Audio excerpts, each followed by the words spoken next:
나는 왜 태어났을까? 나의 탄생은 우연인 걸까?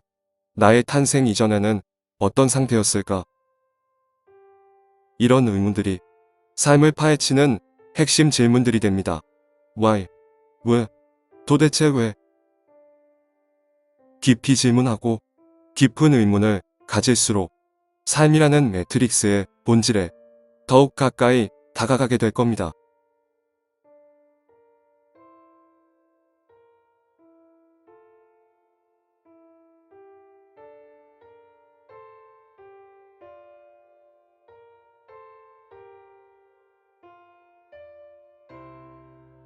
나는 누구인가?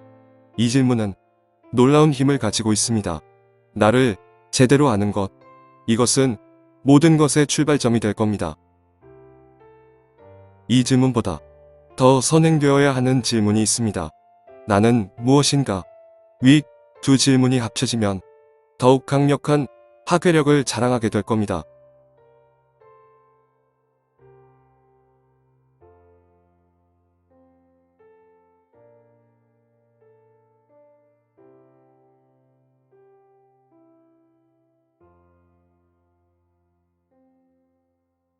죽음은 무엇일까?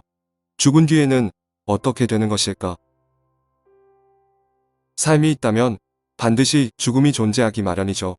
삶과 죽음은 결코 별개의 것이 아닙니다.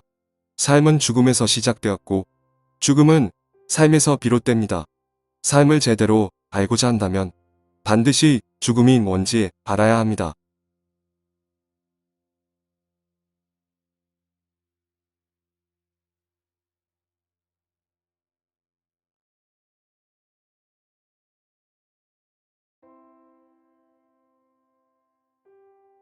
삶이라는 건 도대체 왜 생겨났을까요? 우주가 생겨난 이유가 무엇일까요? 이 광활한 우주는 제멋대로 돌아가는 걸까요? 아니면 무엇인가가 치밀한 제어를 하고 있는 것일까요? 지구는 우연히 생겨났을까요? 지구에서의 생명체는 우연히 만들어졌을까요? 많고 많은 생명체 중에서 인간만이 독특한 의식을 갖게 된 게 우연일까요? 나는 우연히 태어났을까요? 삶을 살다 보면 참 궁금한 것이 많습니다. 하지만 이런 의문들의 답을 찾는다는 것은 쉬운 일이 아니죠. 종교나 철학에 의지해보기도 하지만 명쾌함은 주지 못합니다. 무언가 2%가 부족해서 마음속에 가시지 않는 의문이 계속 남게 됩니다. 저의 경우에는 이런 의문들에 대한 답을 찾지 못하고서는 산다는 게 별 의미가 없는 듯 했습니다. 마치 망망대해에 덩그러니 떠있는 돛담배와 같이 어디로 가야 할지도 모른 채 방향을 잃고 정처 없이 헤매는 영혼 같은 느낌이었습니다.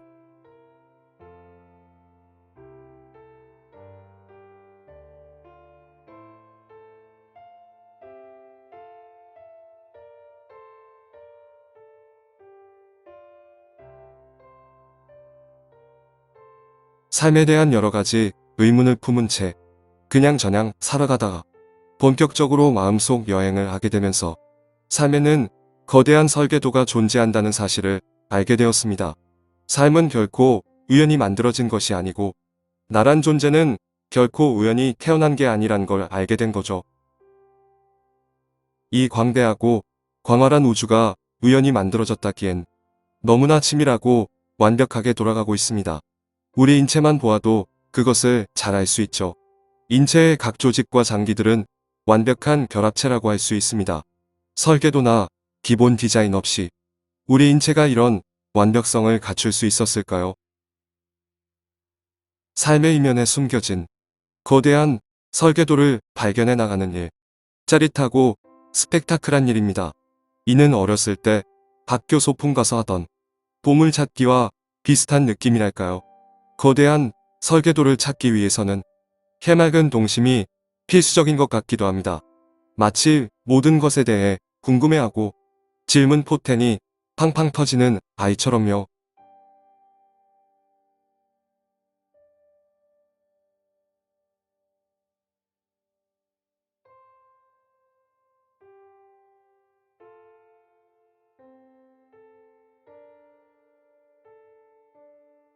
마음속 여행을 하다 보면 우연이 점점 필연으로 변해갑니다. 모든 게 우연히 벌어지는 일인 것처럼 보였던 것들이 그 바탕에는 필연이 존재하고 있음을 인지할 수 있습니다. 우리 삶은 필연의 얼개에서 한 발자국도 벗어날 수 없습니다. 완벽한 메커니즘을 통해 완벽한 제어가 이루어지기 위해서는 우연으로는 불가능하기 때문입니다. 우리 인체가 우연히 돌아갈까요? 각 장기들의 기능이 우연히 생겨나고 우연히 작동하는 것일까요? 각 세포들은 우연히 만들어진 것일까요? 수많은 사건과 사고들이 우연히 일어나는 걸까요? 천재지변이 우연히 일어나는 것일까요? 나는 우연히 잠이 들었다가 우연히 깨어나는 것일까요? 여러분이 이 글을 읽고 있는 것이 과연 우연일까요? 우연히 이 채널을 접하게 된 걸까요? 나는 우연히 태어나게 된 걸까요? 우리의 만남은 우연처럼 보이지만 그 이면에는 거대한 설계도에 의한 필연이 도사리고 있음을 인지할 수 있습니다. 그렇다면 과연 무엇을 위한 필연일까요? 필연의 끝에는 무엇이 기다리고 있을까요?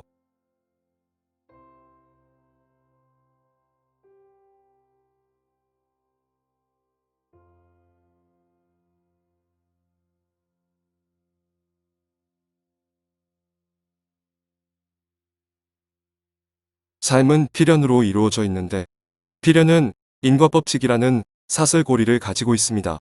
고리에 꼬리를 물고 계속 연결되는 고리처럼 어떤 한 원인이 특정한 결과를 유도하게 되고 다시 그 결과는 어떤 일의 원인이 됩니다. 우리가 아침에 깨어나는 이유는 저녁에 잠을 잤기 때문이죠. 우리가 배설을 하는 이유는 무언가를 먹었기 때문이죠. 우리가 죽는 이유는 태어났기 때문이죠. 원인이 없는 결과는 존재할 수 없고 결과 없는 원인 또한 있을 수 없습니다. 무언가 잘못된 결과가 나왔다면 반드시 그 원인이 존재하기 마련이죠. 잘못된 결과가 나왔는데도 그 원인을 명확히 찾아내지 못한다면 또다시 잘못된 결과를 반복하기 쉬울 겁니다. 불량품이 생산되었는데 그 원인을 모른다면 계속 불량품이 만들어질 수밖에 없는 것처럼요. 나의 삶을 명확하게 분석하기 위해서는 지금의 나를 만든 원인과 결과를 정확하게 아는 것이 중요합니다. 나를 명확하게 바라보는 것, 나를 객관적으로 분석하고 정확하게 파악하는 것, 삶에 숨겨진 구조를 하나하나 파헤쳐 들어가 삶에 대한 명확성을 가지는 것, 마음속 여행을 하는 주된 이유 중 하나라고 할 수 있습니다.